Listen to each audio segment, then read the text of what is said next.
Hi everyone, स्वागत है आपका एकेडमी सॉल्यूशन में। तो आज की इस वीडियो में हम लोग एनसीईआरटी इतिहास क्लास 12 का कुछ महत्वपूर्ण प्रश्नों को करेंगे। ये हमारा आज का पार्ट 3 है और इसमें 2 चैप्टर से प्रश्नों को लिए गए हैं। इससे पहले पार्ट 1 और पार्ट 2 अपलोड कर दिया गया है और इसका प्लेलिस्ट भी बना दिया गया है। लिंक डिस्क्रिप्शन बॉक्स में दिया हुआ है, आप वहां से जाकर देख सकते हैं। अगर इस वीडियो का पीडीएफ चाहते हैं तो आप हमारे टेलीग्राम ग्रुप को ज्वाइन कर सकते हैं, वहां पीडीएफ प्रोवाइड करा दिया जाता है। तो चलिए आज का सेशन स्टार्ट करते हैं। पहला क्वेश्चन है, किसके नेतृत्व में महाभारत का समालोचनात्मक संस्करण लिखने की शुरुआत हुई? इसका सही आंसर है ऑप्शन ए, वी.ए. सुकथांकर। 1919 में सांस्कृतिक विद्वान वी.ए. सुकथांकर के नेतृत्व में एक महत्वाकांक्षी परियोजनाओं की शुरुआत हुई, जिसमें कई विद्वानों ने मिलकर महाभारत का समालोचनात्मक संस्करण लिखने की जिम्मेदारी ली। किनके अभिलेख के आधार पर इतिहासकारों ने पारिवारिक तथा वैवाहिक रिश्तों का खाका का तैयार किया? इसका सही आंसर है ऑप्शन बी, सातवाहनों ने। सातवाहनों के कई अभिलेख प्राप्त हुए हैं, जिनके आधार पर इतिहासकारों ने पारिवारिक तथा वैवाहिक रिश्तों का खाका तैयार किया है। निम्नलिखित में से किस शासक ने स्वयं को अनूठा ब्राह्मण कहा? इसका सही आंसर है ऑप्शन ए, गौतमीपुत्र सतकर्णी। सातवाहन शासक गौतमीपुत्र सतकर्णी ने स्वयं को सच्चा यानी कि अनूठा ब्राह्मण कहा है।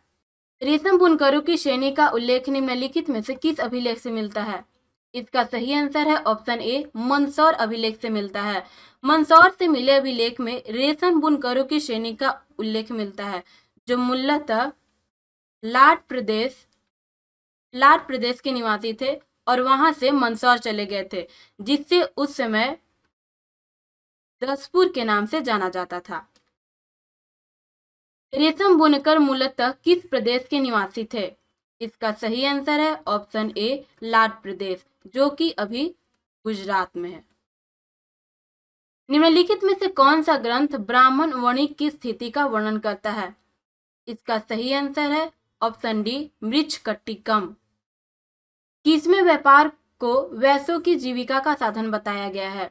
इसका सही आंसर है ऑप्शन बी, शास्त्र में।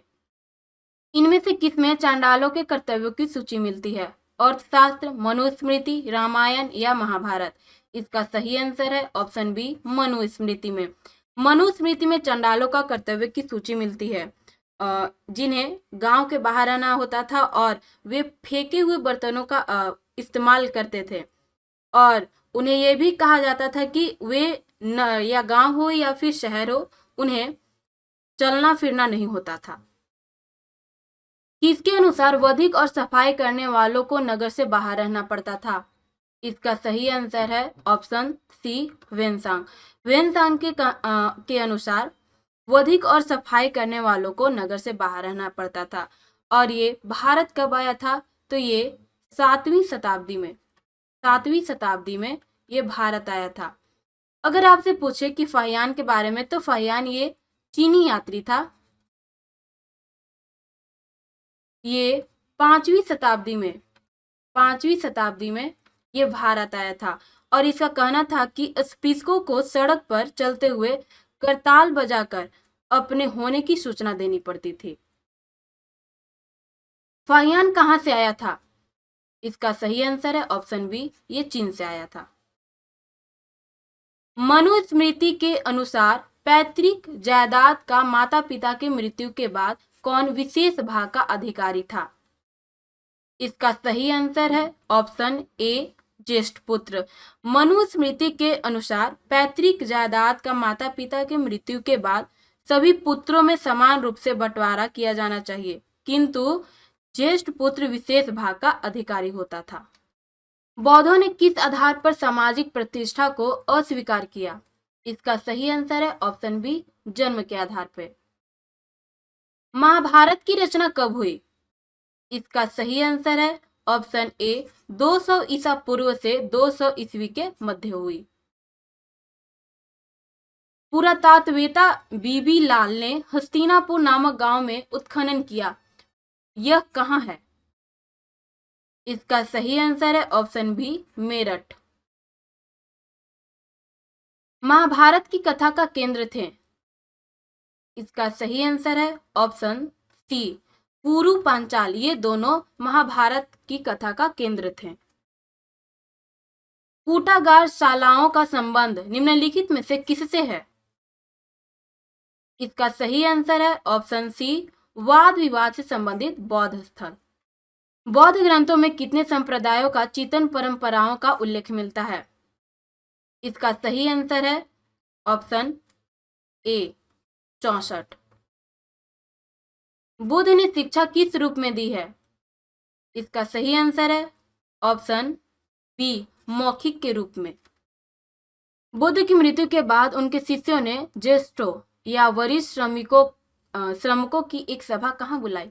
इसका सही आंसर है ऑप्शन सी वैशाली।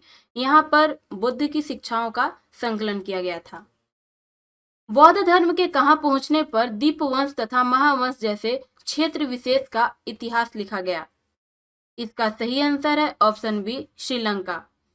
जब बौद्ध धर्म श्रीलंका पहुंचा तो दीपवंश यानी कि द्वीप का इतिहास और महावंश यानी कि महान इतिहास जैसे क्षेत्र विशेष का इतिहास लिखा गया। इनमें से किस पिटक में संघ या बौद्ध मठों में रहने वाले लोगों के लिए नियमों का संग्रह था?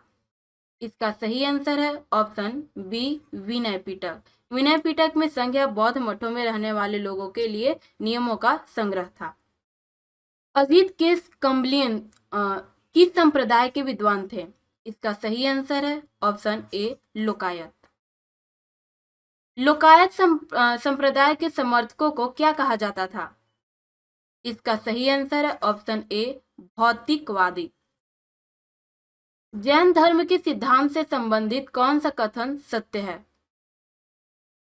संपूर्ण विश्व प्राणवान है।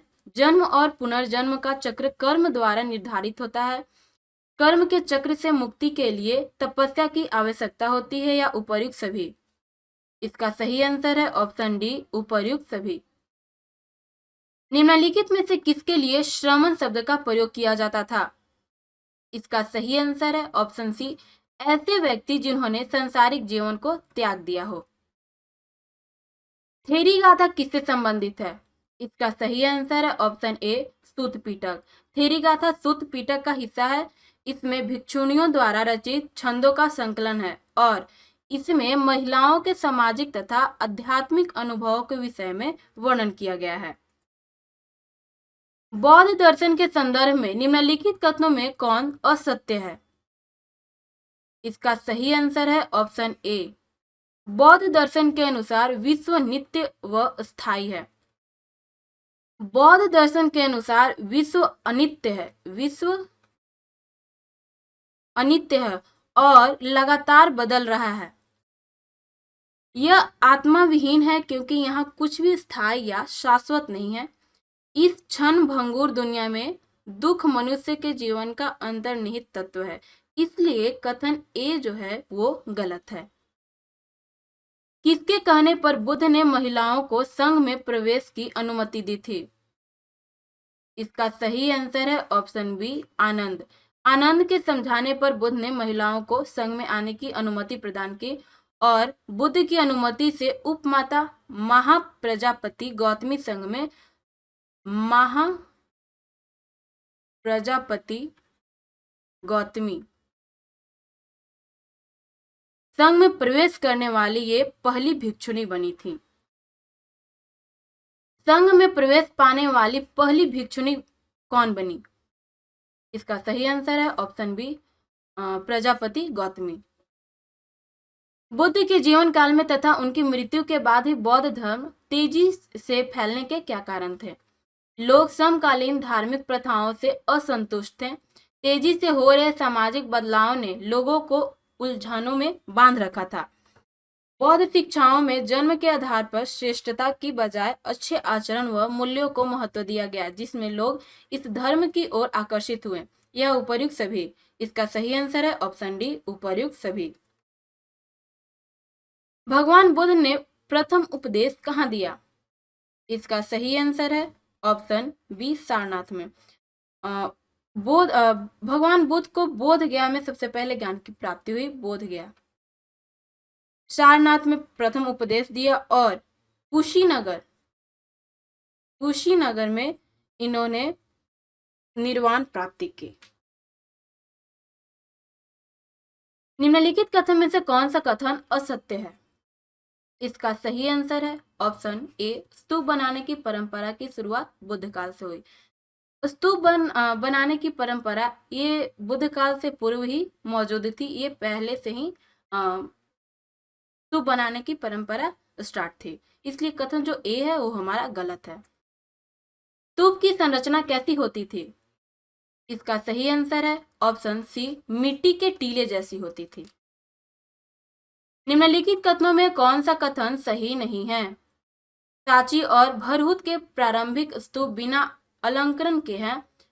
अमरावती तथा पेशावर में शाहजी की ढेरी में स्तूपों में ताक तथा मूर्तियों के उत्कीर्ण के उदाहरण मिलते हैं। शालभंजिका की मूर्ति का संबंध अमरावती से है। बौद्ध धर्म से जुड़े पुरातन परंपरा के अनुयायी स्वयं को थेरवादी कहते थे। इसका सही आंसर है ऑप्शन सी, ये हमारा सही नहीं है।